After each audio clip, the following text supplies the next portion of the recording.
Hello, and welcome to the Mind and Muse Crafts channel. I'm your host, Caroline. And today, after a long hiatus, I am back to share with you the crafty side of my life.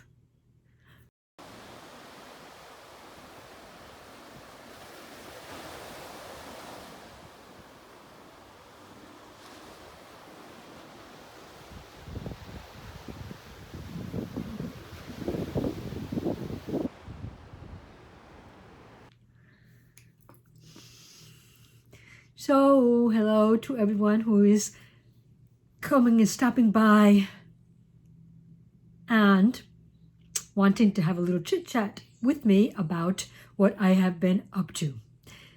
I've been away for a while. It's been over a month since I last podcast, and some of you will know because you follow me or Elizabeth of the Crochet Cakes podcast on other social media platforms, and therefore you might have already heard that. The reason that I haven't been around for a while is that my sister passed away, and she lost her battle to lung cancer after 14 months. And even though you know these things, you never expect them to happen when they do. And it did kind of like catch us on the spur of the moment. She went into the hospital on Easter Sunday and basically never got back out. And it was a big thing for me. I have shared on this podcast before that I had plans when she became ill on this last bout, because she was in and out of hospitals very frequently over those 14 months. But on her last admission to the hospital, it was kind of like we were expecting that it was not going to have a good outcome. And I immediately got my plane tickets to go visit her, but later canceled because they at one point believed they would have to convert her home into her hospital room so that she could be cared for until the end. And that was where I would be staying. So there wasn't going to be enough space because she had children that would be coming over and COVID and all that. So I canceled and shouldn't have. But these are just bad decisions, bad choices that you have to live with. You don't get to make amends for those types of decisions. So it has been a very bad month. A couple of weeks after, my nephew contacted me that she had left me a small inheritance, which actually made it all worse. So, it was feeling better and then feeling worse and then feeling better again and then feeling worse again. And it was just back and forth there for a while. And I'm not going to say I'm totally over it. I think I can say that I have accepted it. But I will have to live on with that feeling that I needed a different form of closure. That's not going to happen. You just live with those things, I guess. It hasn't happened to me before because those family members nearest to me that have passed away, I've had my closure. But we know we have to move on, so this is me moving on, right? Well, yes, it is. It is me moving on. For a while there, I wasn't able to do any kind of crafting. You just don't want to be happy anymore when things like that happen. You just want to give in for a while and just be sad. But then I decided it was time to get back.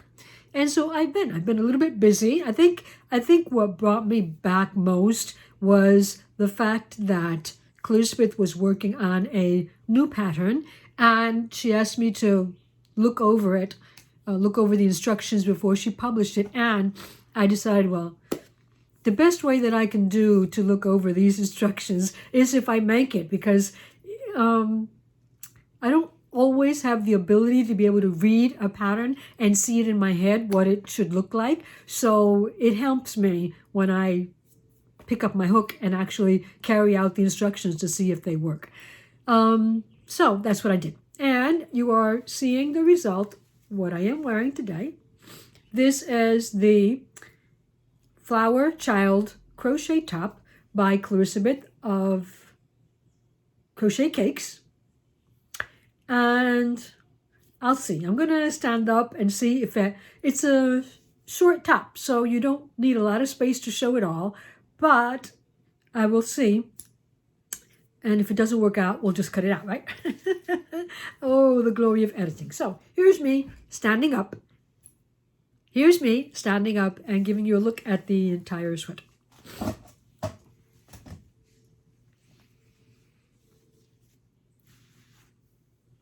I don't know about you, but I always like to see the back of things. I'm always telling Chris, because I want to see how it looks on the back. So these are the arms, the sleeves, I'm sorry.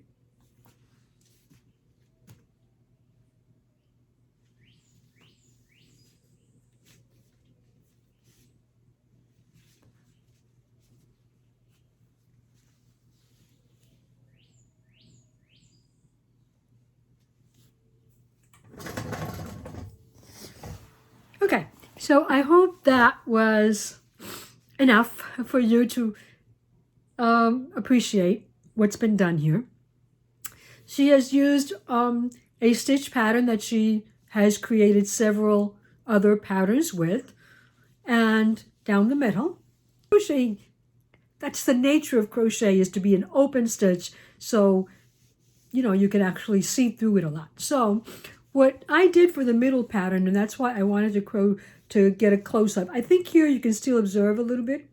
I actually crocheted a rectangular panel, the same size as this stitch pattern here. I crocheted it I used lemon peel stitch, I think that's what it's called, where you do one double crochet and then one single crochet, a double crochet, single crochet. And so my rectangular panel went on forever. I was using, what was I using? I don't know if I guess it was called lightweight fingering weight linen. And so it's not exactly fingering weight, but not exactly lace, like somewhere in between of that. And so I had a 3.25 crochet hook. And I just went back and forth. I believe I used 35 stitches back and forth because of the fact that I was using a smaller hook. And so I sewed the panel. Once it was complete, I sewed it to the inside. Let me see if I can show you this because you can't see the rest of it. So that's what I got. Oh, a rectangle that goes all the way up to here, and then I hand stitched it to the outside border here of this. And that linen panel still keeps it cool because this is, I have the project bag that I used it where I had it in.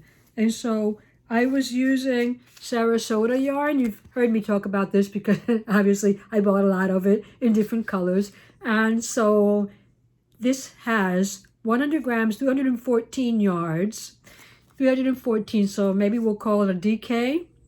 They suggest a 3.75 millimeter hook. I believe Clarissa made this with a 4 millimeter hook. And so since I was testing her pattern, I did not want to deviate, although we'll see as normal I did. I mean, I did put in that panel on the inside. And so this is a 60% cotton, 40% acrylic, not the lightest of fabrics, but I can wear it here. But I knew that if I put an undershirt beneath it, I would not wear it, because having two blouses or two tops in the summer around here is not does not make a good summer blouse. So I only covered up this piece, and the rest is all holy, as you can see, and so fine. If you go over to crochetcakes.com, you can see the pattern. It is, as usual, she puts it up for free on her blog. Well, she put up a version for free on her blog, and then if the size that's put up is not your size, you can go to Etsy and purchase a PDF. In addition to the pattern, it will have maybe additional photos. It will have additional tutorials, stitch tutorials. It might have additional video links to parts of the item that she creates. So purchasing the pattern has added bonuses, because it should. Because writing a pattern is difficult, and we should be willing to pay a small price for the tons of work that a designer puts into it. Because let's face it, if I buy the pattern for $5 and I'm making a blouse, I can't go to a store practically and buy a blouse that's made to fit me and doesn't have 1,000 copies of it made for $5. I mean, $5 plus your yarn, but the yarn is totally what you choose to make it from. So how much you want to splurge on that is up to you. And so if you go to crochetcakes.com, you will see other images, is what I was going to say, of the original version. And you can compare. You'll see mine is a bit longer. Mine is a bit longer because I knew hers was very cropped and I wouldn't wear it that way. So I simply repeated one extra pattern at the bottom before I started the waist shaping. So at the very beginning of the garment, it is made bottom up. Then I added an extra one of these before I started the waist shaping, and it worked out. I love this, the way it looks around the neck. And I just think I love how low it comes around the neck, not choking me, and it's high enough at the back. I think it's very nice. It's a very nice version. This might have not been the best yarn for it. I might have been a little clumsy on how I stitched my sleeves together, but yes, I was trying to get the test done quickly because I don't know what that is right now. But anyway, there it is. This is my version of the Flower Child pattern by Crochet Cakes, and that was one of the things that I was able to complete. And so, yeah, but I'm sharing it with you today because I really wanted to get back here and share with you guys what I've been up to. I really don't know how many people are still out there looking for me. YouTube has been real cruel to a lot of us small channels, and we've just been losing views, kind of like people are not being contacted when we upload, and we're not being recommended to anybody. So yeah, it's been difficult to continue to survive for the smaller channels on YouTube. But that is, I guess, true for everything, right? Smaller stores or smaller shops, we all suffer because of the attention that's given to larger, in our case, channels. But anyway, I'm coming back. I'm here, and I'm going to share with you everything that I've done. Well, not everything, but a lot of what I've done and what I'll be up to in the next couple of weeks. So that's one. Number two, excuse me. And it's a good thing that it came off because I would have wanted to show it to you anyway. Second thing that I've been up to as of late, another difficult time was obviously my Mother's Day weekend. And not to shed any sadness on your celebrations, I hope you had a very nice celebration. You were able to be joined in some form, whether virtually or physically, with family members that appreciate what you do for them as a mother, a friend, and a caretaker. It was just me and my husband this year. As you know, my mother passed away December of 2019. So it's been almost a year and a half. Would that be it? Yeah. So I didn't have my mom, but I did take her flowers to the cemetery. My mom was a big fan of flowers, so even though she is not physically here, I just want to keep on with the motions and the gestures because I don't know, I kind of feel that's what she would want. So I know a lot of people are opposed to visiting cemeteries, and it's not like I'm not necessarily honoring the dead, although there's no reason why I wouldn't honor the life my mom lived, because she was a very resourceful woman, and she was a hard worker, and she was loving, and she was caring. She was a great cook. There were so many reasons why I could honor her life. She had 11 children, and so yes, there were a lot of things that to remember in her life and try to even imitate in mine. The addition of losing my sister also made it quite sad. But we did what we could. My children were not here with me, so we met up virtually. But they weren't the best Mother's Day celebrations, but I did try. I made my gifts as I normally would. Some of my gifts included my crochet jewelry. So I will include the link to this design. It is not an original design by me. It was something that I saw on Pinterest, and it was not in English. I believe it was Czech or Romanian, some European language. But the video was good enough that I could copy what it was doing. And I made several versions of this. This version I made for me, and I included only a glass dangle in the middle. Whereas the version that I made, for example, for my sister, I have one sister who also lives on the island. And so I made her a version of these in white, in like a silvery white. Or it's actually metallic white, because it's got that strand of polyester metallic within it. And I made her a similar version with a thicker. This is Aunt Lydia's number 10. I made hers in Aunt Lydia's number 5 in that metallic white. And so hers were significantly larger. I could try and put up a photo here if I still have it on my camera. I was comparing the size of 3 different versions that I made. One version using Aunt Lydia's number 3 yarn, or it could have been actually Omega size 5 yarn, and then one version using Aunt Lydia's number 5 and another one using Aunt Lydia's number 10. So you can see how that, of course you change your hook size, right? Because these yarns are of the thinner gauge, each of them, but there was a significant change in the size. So my sister's is significantly larger because she likes big earrings, and it has a dangle in the middle and also a dangle at the bottom. And that was one of the gifts that I gave to her for Mother's Day. And so I've been on that binge of hand-making jewelry again, and I'll share some of that with you. I am going to visit Clarissa tomorrow, as a matter of fact. I'm going to Florida. Both my husband and I we've been vaccinated, and fully vaccinated. We've had our 2 doses.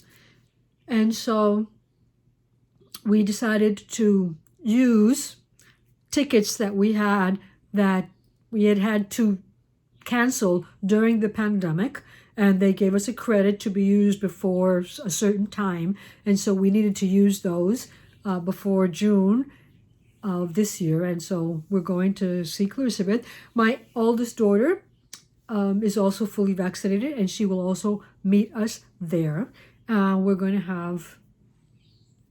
to be together, a group of 5 family members and 1 dog, and I wanted to take some things over. So here's another earring that I made.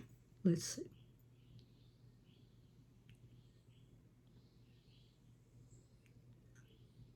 For this one, I made a loop with steel wire, some steel wire that I had around there. I think the gauge is 20, so it's not really too thick, but not too thin. And I made the loop, crocheted around the loop, and then put the dangle in the middle. This is metallic, Aunt Lydia's metallic, but in gold this time. My daughter is a fan of gold. I had the set, but when I went to clip the ends, I accidentally clipped through the crochet.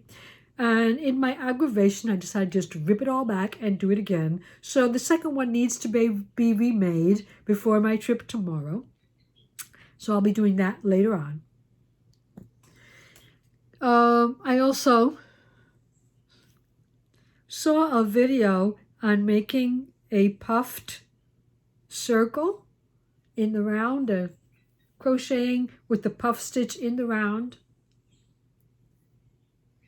And there are lots of them on YouTube. This is the one I saw wasn't the only one.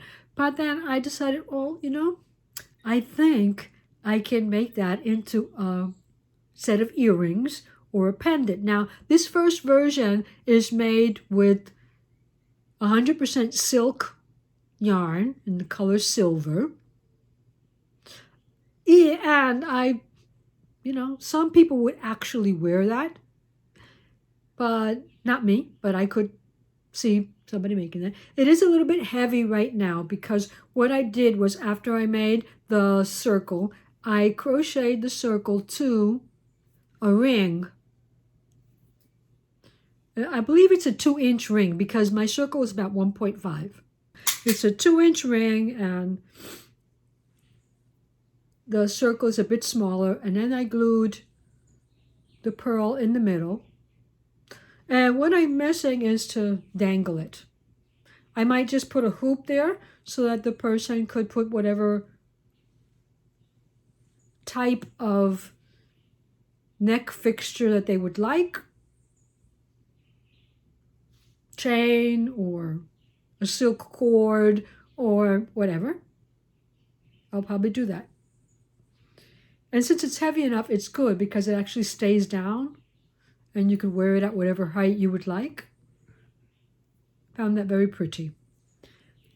And Clarissa Smith also sent me a picture of a jewelry that she wanted to purchase, but thought that probably I could make it or something similar. And so it looked something like this.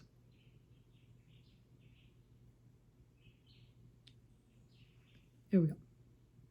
It was a pearl earring.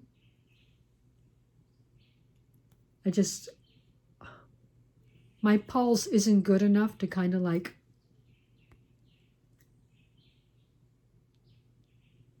anyway, it's coming out a little bit blurry, but you see it. You see the idea. It was supposed to have a coin pearl at the bottom, and then these stick pearls, but the stick pearls were supposed to be center.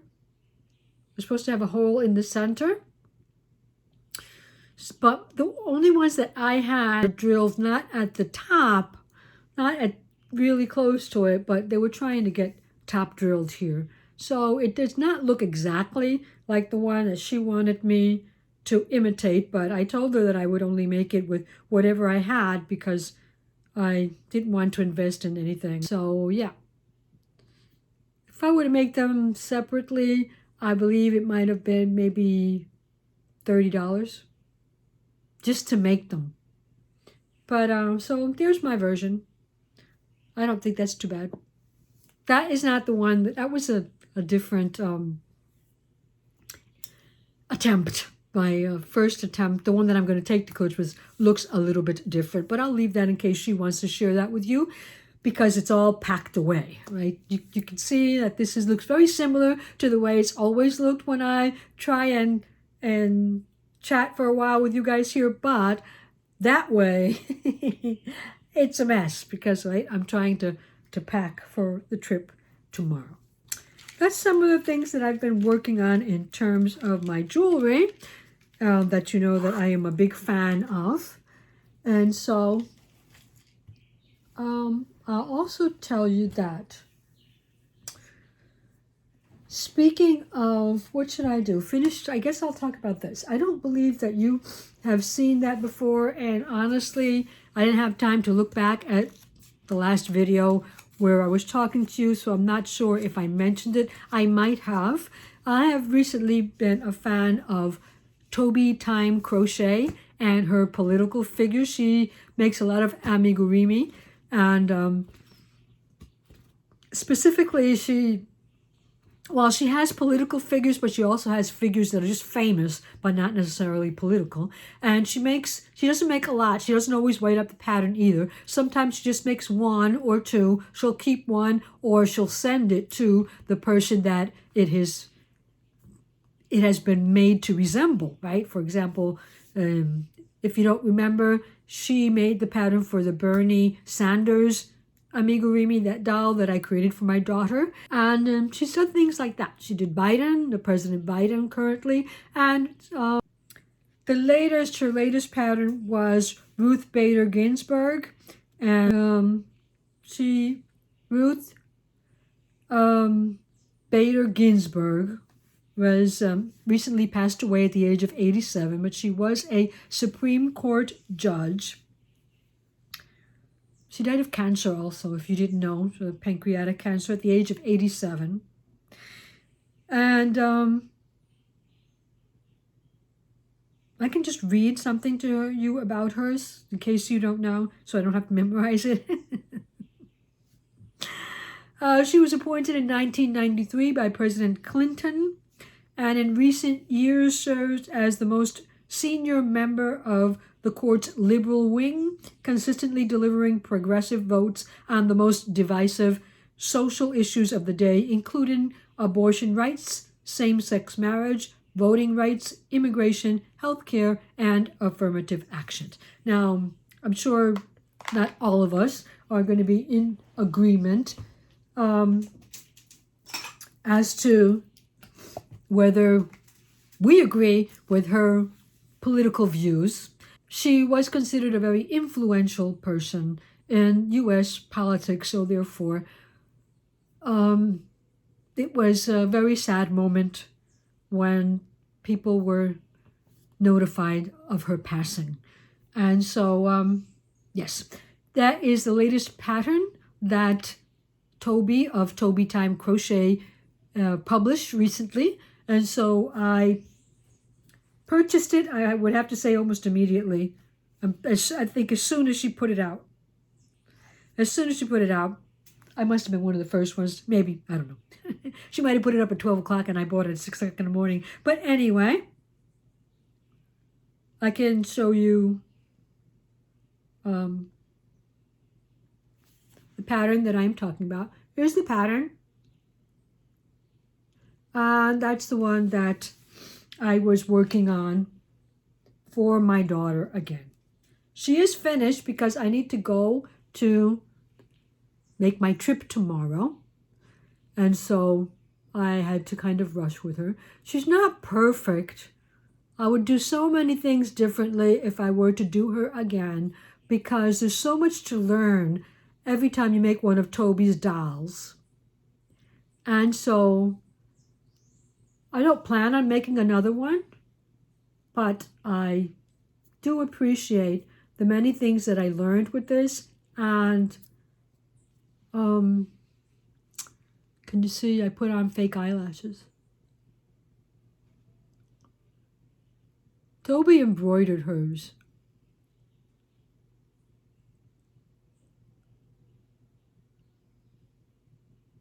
But I put on fake eyelashes. And so the cinching of the eyes so that they're kind of like closer together and a little bit more, they're not just on the surface, but they're like sunken in like ours are. And the hair trying to create that hairstyle.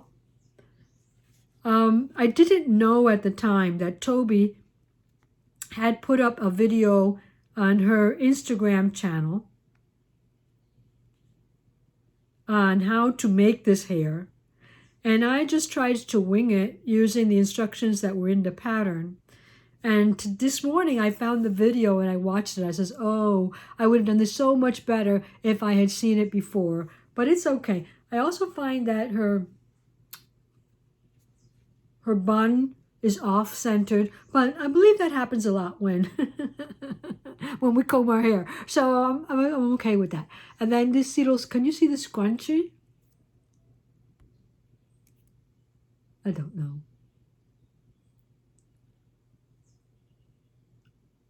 You even make a scrunchie.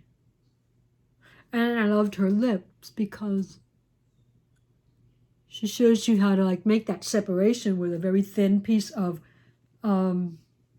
thread. And I'm just totally happy with her. And I am hoping that my daughter will be as happy with her as I hope she'll be, because I like her. I mean, she's got a lot of mistakes, but she was made with love. So this, a lot of what is you can learn from the patterns, from Toby's patterns, because she puts up little videos to help you with the more difficult parts. For this one, she didn't put up as many because basically the legs, the arms, the body, and the head are all the same as, from the Bernie pattern that I had already made. So that was fine. And then the new things were the hair, because you have a wig underneath and then you make the hair. And the glasses gave me the hardest time in the world, but it was my fault. It's because I purchased the wrong size of the wire, because I couldn't find a small quantity of, you're supposed to use 16 gauge black aluminum wire. I couldn't find a small quantity, and I didn't want to buy a whole bunch for just one pair of glasses that I will probably only make in my whole lifetime. So I went down a gauge, and no. It was more difficult because when I made Bernie Sanders, I didn't have 16 gauge wire to make the glasses either. I used steel wire that I had that was 20 gauge, but steel wire has the quality that as you fold it and work with it, it becomes harder. So I actually thought that that was a better decision. Now, the aluminum wire is always soft and always malleable. You could always work it and change it. The problem with the black wire is that changing it will make it dull out. And if you scratch it by trying to use a tool, then I threw out like 3 pairs. It was a good thing that I actually had more than what I needed, because I threw out like 3 pairs because they kept getting stretched. I'm still not happy with these. I finally decided, well, I'm just going to order the correct gauge of wire and send it to Clarissa, and when I get there, I am going to remake those glasses.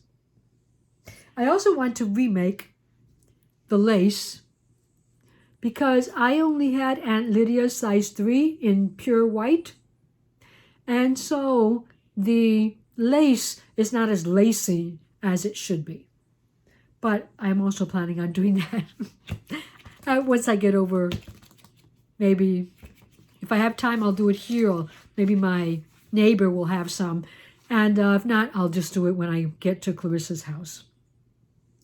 So that was a make that, it's not that I did it quickly. It did take me a long, maybe 3 days entirely dedicated, whatever crochet time I had, entirely dedicated to this, because there were a lot of small pieces, and that means crocheting and then hiding a lot of ends. And I don't know, it took me a while to make that. But anyway, that also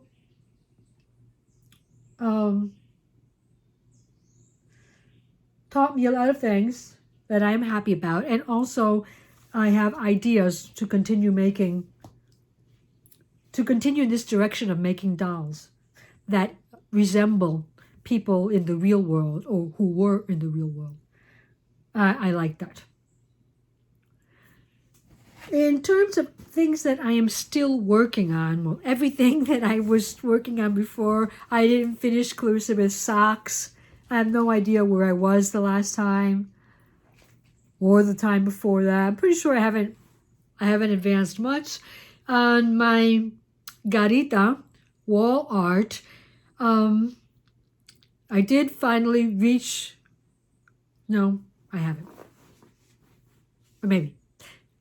I wasn't far from reaching the half, the diagonal on the square wall art when I last spoke with you, but I had told you that I had reached one of the corners. So you work diagonally up this side until you reach a corner, and then that corner stays fixed, and you move horizontally around that corner until you reach the other corner, and that's when you're finished. So, I mean, this one goes to the side and the bottom one goes up, right, until you meet at that top corner. So to do that, after a certain point, you're going to start reducing stitches.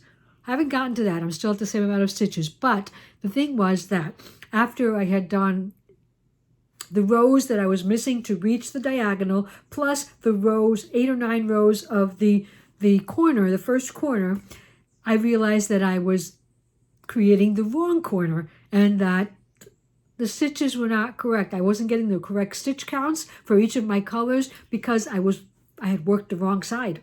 Well, it took me a while to figure that out, but I knew something was wrong with it. So I broke it back up to the diagonal, sat with it for a while, and finally, after a lot of work, figured out that so stupid of me. The only thing was that I was working along the wrong side as my corner. And so that's why my stitches, my counts weren't matching. But anyway, I have since continued it, and I have reached the point where I've started to add more colors. So yay for that. It is exciting in the sense that now the design is actually going to come more to life, but it is also not so exciting because now I have lots of spools and bobbins of yarns to work with. So it won't be worked on I'll be in the States for 18 days.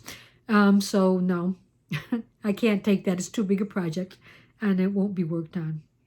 So probably the next time that I meet up with you, I won't have any news on that to share with you. However, we are thinking about during those 18 days while I'm with Elizabeth to do a joint podcast. So keep tuned to her channel, because if we do a joint podcast, she'll put it up on her channel while I am over there. So there's something. Continuing with the Crochet Cakes fan club here. She previously to the Flower Child pattern published the Eat Cake sweater. I don't know if you remember that one. There is a Cal currently running on Instagram, so if you're interested, you still have time to join in. I don't know if that's been giving a deadline for, so I'll just show you one of the pictures that she has on her pattern. And if you've seen her channel, you know all the reasons why she had called it Eat Cake, and you have also seen a newer version that she created in a different type of yarn. Well, I went along with that idea of trying to create a version in a beautiful yarn that I have had for ages, just waiting for the perfect project. It is this Summer Bouquet. I believe I shared this with you before. It's from the company that was once called Forbidden Woolery, but is now called Forbidden...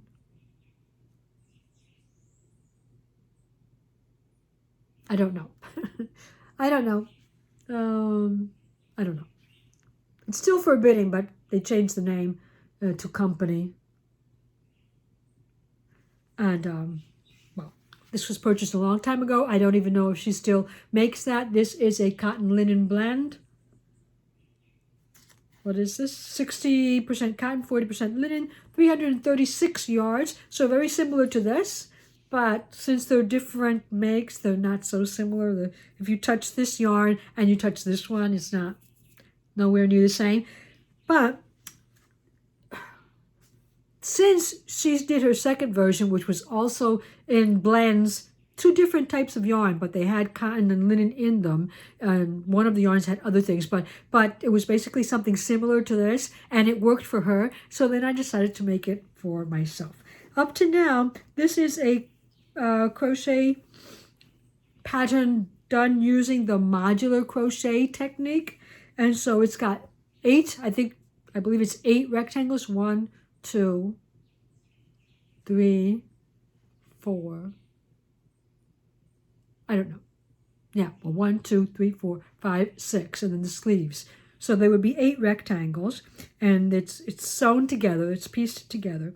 I am making the size small because Clarissa made small with wool and extra small with the linen that she chose. They are quite large, so I figured this would work okay in small, but I am using a smaller hook size because this yarn is its fingering weight in terms of the yarn that she used for her first version, but that was wool, and everybody knows that wool has spring to it. So, this is going to stretch and never go back. So I kept with the 3.75 millimeter. This is the front. You can't see them, but there are 2 rectangles here that have been stitched together, and this will be the front. And then I have begun working on the back. Anyway, I just began the back is what I was going to show you. This is the rectangle for the back. It's missing 1 more row of this back loop single crochet, and then it'll have a couple of rows of what Elizabeth calls squished single crochet, and then that will be the back. That's why it's longer, because the back has more stitches, because the front starts here, but the back starts at the shoulder, so it's got more stitches to it. And I'm hoping that since I was giving a lot of attention to the Ruth Bader pattern, that now I'll be able to dedicate some real time. Sorry about that. I hate for things to fall because I can't just leave things on the floor. And so I'm hoping that now when I reach Elizabeth, I can dedicate some time. I'm taking that with me because it's small enough, and hopefully I will be able to, I don't know if complete it, but work on it. It's in one of my favorite project bags that Elizabeth made for me, and you have seen this many, many times because I use it a lot. Keep rosemary, I can't read backwards. Keep rosemary by your garden. Plant roses and lavender for luck. And that's a quote from one of my favorite movies, Practical Magic, and she made this for me. Rosemary and lavender, and I just love everything about it. So I'm taking it with me, and I'll be working on that. Other than that, I can also share with you that I've got plans. That's a plan. Take that with me and to make it. And it's also a plan for, I purchased this book. I might have shared it with you because I also have the Kindle version. But I like books, and I like being able to read, and specifically if the internet is down or something like that, I want to continue to be able to make whatever it is that I'm going to make. So I purchased the printed version. What happened was that when I went to buy it the first time, the printed version was sold out because Toby had just printed her patterns, and so she says she bases her patterns on this book. Excuse me. And I guess everybody went running to get it. So yeah, this is by Allison Hoffman, and it's sold on Amazon. And she doesn't only take you through making these different versions of the dolls. She tries to show you how to make adaptations to the different doll parts so that you could actually recreate a figure of your choice, or the image of some human of your choice. So this is about people. It's not like for dogs or animals. She has a separate version for animals. And so, yes, one of the things that I was thinking about doing recently was to create amigurumi dolls of my daughters. Up to now, I've never been a fan of amigurumi, but I am a fan of crochet art because I believe you can use yarn to create art, to paint or create designs, or in this case, create 3D, three-dimensional figures. I really like the idea. I don't think I'm very good at it. I try, but I think I need to make my skills need to be refined so that I can get better at doing it. And my hope is that with this book, it's going to help me refine my skills so that I can go about that task of recreating my daughters in crochet. And Alison Hoffman, the author of the book, has a site. Her site is called Crafty is Cool, craftyiscool.com. She also has a blog, but she has a site. On her site, she sells some of her patterns. And one of the patterns that she has that I know I purchased, but I could not find it on this tablet, which is the tablet where I put all of my patterns. So I'm going to guess that what happened was that I never downloaded it. I have purchased it, but I didn't download it. So, and you'll see she's got patterns for other famous people also. This one is one of the ones that's in my planning, the Vice President. My daughter also is a fan. But I purchased the skin tones. I purchased the skin tones from her, and they have not yet arrived, so I wasn't able to start on that.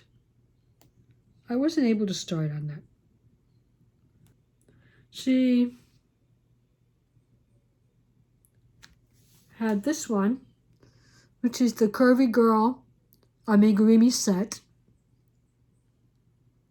And so my older daughter, unlike Elizabeth, is curvy. So I'm hoping that that one will help me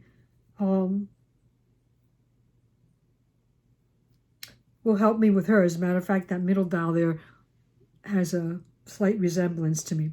And so that's another thing that I'm going to be working on in the upcoming months, because I don't know, it's just something I want to do. I know that some people find it useless, crocheting dolls and things like that, but I don't. I find it agitating because, I mean, you have to go about it calmly because of the fact that there's so many pieces and so many details. And as you know from my past experience, messing up the mouth or messing up the eyes will really just totally throw off the look you were going for.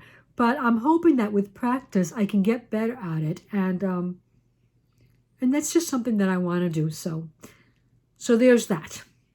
Well, this is basically what I was going to share with you today. Like I said, stay tuned to the Crochet Cakes YouTube channel, because we might be doing a dual podcast while I'm staying there.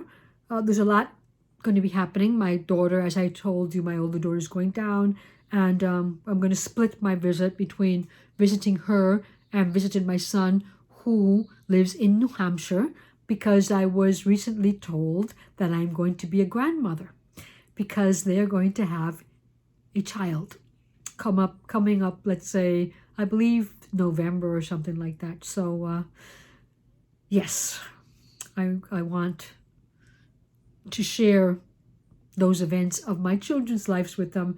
So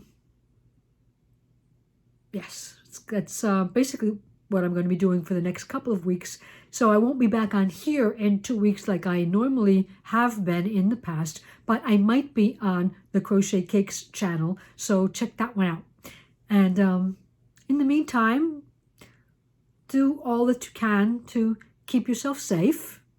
And crafty is cool, but crafty is also healthy. It really takes our minds off of things if we can just put our minds onto stitch by stitch creating something with our own hands. And keep yourself healthy. If you have decided not to take that vaccination, think about it, make a wise choice, understanding all of the options.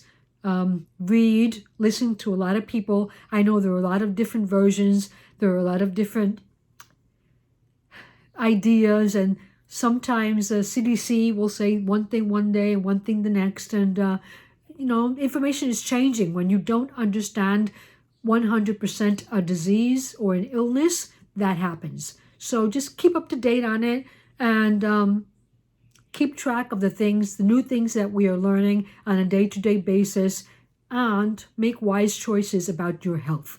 So until we meet again, thank you for joining me, and I'll see you soon. Keep crafting. Bye for now.